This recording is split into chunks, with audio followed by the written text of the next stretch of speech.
This brilliant phrase was from John the yoga teacher. I will tag him if I can find his details in this video. And he used to say this phrase, which was so good, and I take it to my personal brand lessons, my business lessons as well.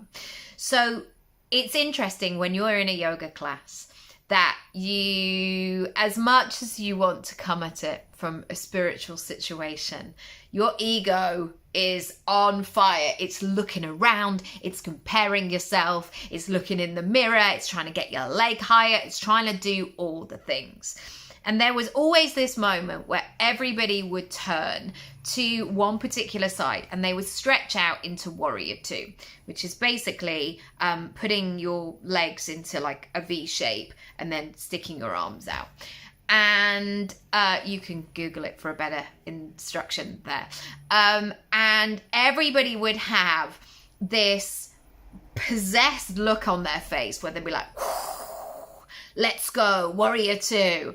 And everybody would be kind of just in the most dynamic way.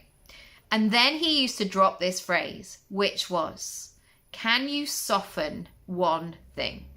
And it changed the atmosphere in the room. Some people stopped clenching their drawers, their jaw.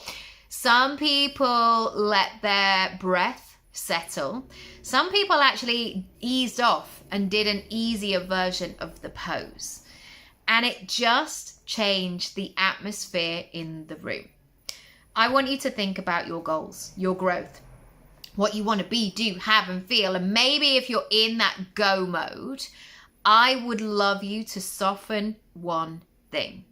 Maybe that is taking more time just before you send your email to say to yourself, does that have the right amount of straightforward talk? But secondly, does it need loosening up a little bit? Does it need softening? Do I need to add a little bit more in there just to cushion it a little bit? Equally, the way you're talking to yourself, you're saying, I'm going to do this and this is going to be happening. Can you actually say, but remember, kid, do you remember if you do this, this, and this is going to really help you? I would love to know how that lands today. Let me know, send me a message. And if you want to book in some time, I would love to help and support you. Lots of love.